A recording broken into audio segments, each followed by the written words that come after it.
So we'll jump off real quick and take a look at the employee area. And again, we're taking a look at the payroll information, and I'm going to circle back around and show you the one-click login to the HR benefit enrollment stuff. So in the employee area, we have what we call the employee search, and it's a combination of features here. Any one of these links you can click on, and you would be immediately in employee edit mode.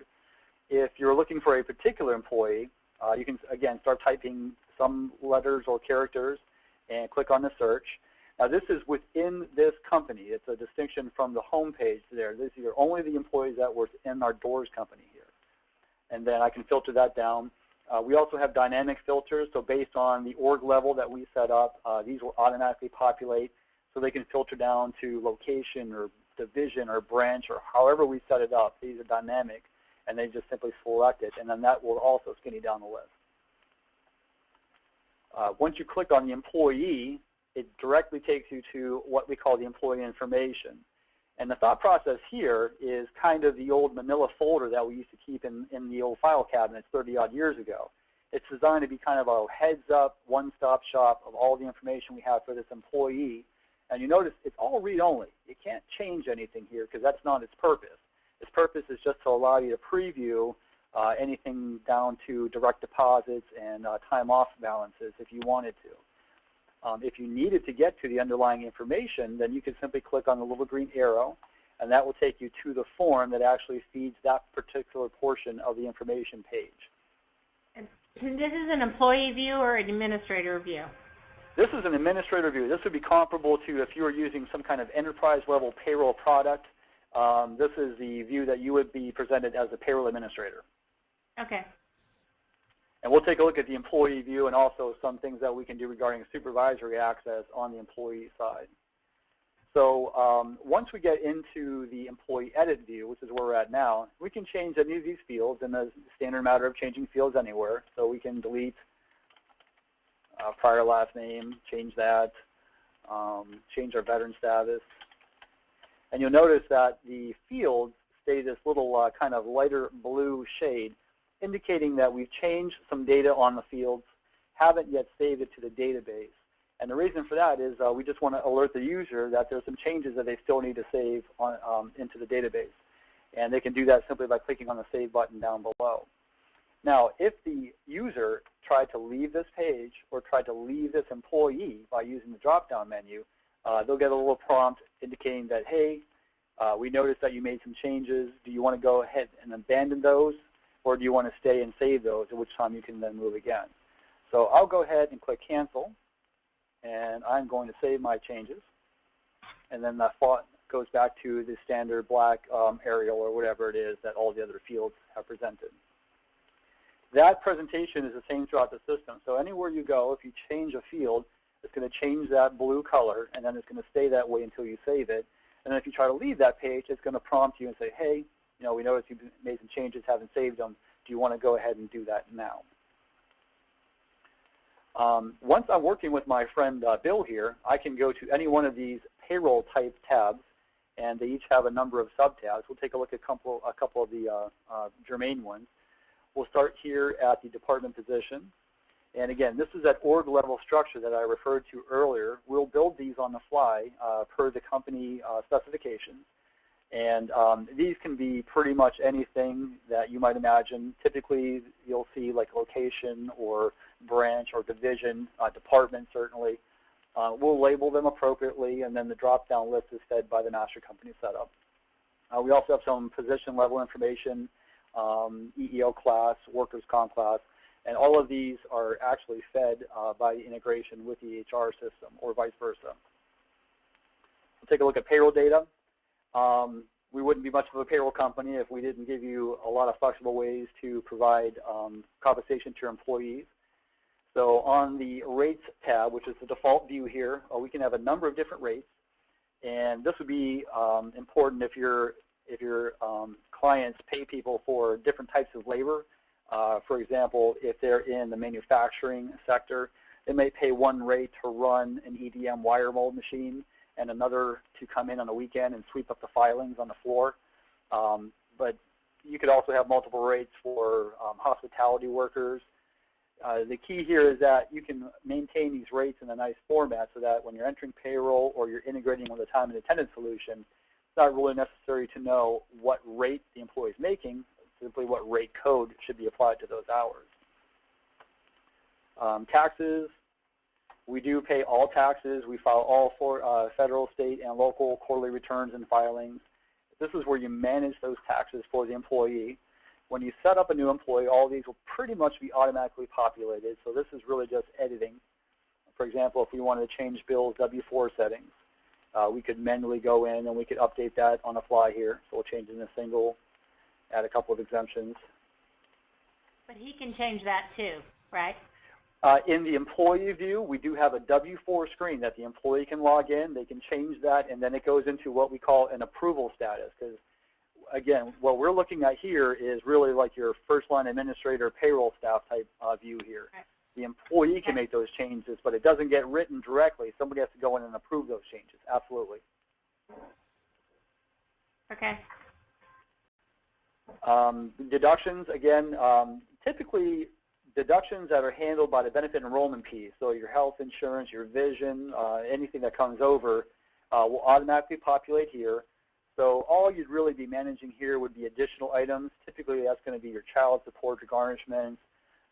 Again, if you're in the manufacturing sector, maybe they have buyback programs for boots or goggles or equipment or something. Typically those aren't things that are managed in the benefit enrollment system. So we make it real easy to manage those. For example, maybe this individual has a loan, and we can get very trained with this. We can apply what we call a goal, and in this case, we have a $25 per payroll amount coming out, and the payroll software will diligently keep track of that. So every $25 is going to ratchet up, and it's going to tell you how much is remaining here of that goal, and when it reaches that, it'll automatically drop off the employee's check. The other thing you can do is apply an end date. So if you have some kind of an allowance that's for a specified time period, you can go ahead and plug in a date of sometime in the future of, November 11th or something of that nature, and then it will automatically keep track of that and stop it dead in its tracks when it reaches that date. So again, it's all designed around efficiency and letting those payroll folks just do their jobs as quickly and as efficiently as possible. If a deduction is run its course, then you simply select it and you can delete it. Or again, if you apply the end date and you want to keep that record, you can simply toggle whether or not you want to show all or simply show currently active deductions on this page. Okay. All right. Again, direct deposit is very comparable to the deductions tab. You can have as many direct deposits as the employee's got dollars coming out of their checks, essentially. We can handle percentage-based direct deposits. We can handle flat amount direct deposits. We can handle a weird little animal that we call net minus, which essentially tells the system that whatever dollar amount you put in here will be the amount that's deposited, and the resulting net check will be for whatever's left. It's not used terribly often anymore, but it used to be kind of a big deal, especially in the manufacturing sector. So it's kind of been held over for that case. Again, beginning and ending dates. So if an employee comes in and they want to change their direct deposit because they're moving out of state or changing banks in February of next year, you can go ahead and pre-populate that by manipulating the starting and ending dates, and they'll faithfully keep track of that. Okay. We'll circle back around and talk about time off, because I recall that was one of the issues that we talked about initially. Pay history is a way that, again, your administrators will be able to see check stubs by employee. And you would be able to, or your client would be able to log in and simultaneously create kind of like little quick summaries down below by selecting a number of records. Alternatively, they can simply reproduce a facsimile of the check stub by clicking on a little printer icon. So I'll click on that, and we'll let that run in the background for a moment. That will pop up in a separate browser window, so you can actually continue working while that thing comes up. If I have multiple checks, as I do in 2011, I can just click on a bunch of them here, and I can either look at my summaries, but I can also click on what I call the compensation detail report, which is a summary of all those check stubs in a nice linear format and subtotal by quarter and by year.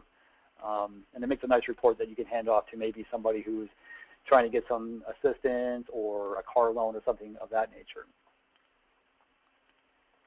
You would also have the ability to preview and reproduce W-2s from this screen, so that as we process payroll and as we produce W-2s throughout the course of our engagement, you would be able to come in here retroactively and reprint if the employee had lost their copy. Now, they also have the ability on the employee side of things. This would be more along the lines if they were standing in your office, or maybe they were away from home and didn't remember the login or something. You have that same capability to both preview and print the historical W-2s.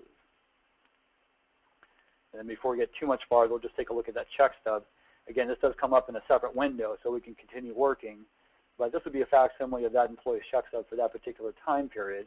And we can print this out. It's a standard Adobe PDF document. We can save it. We can email it. Pretty much do everything you can do with a normal PDF.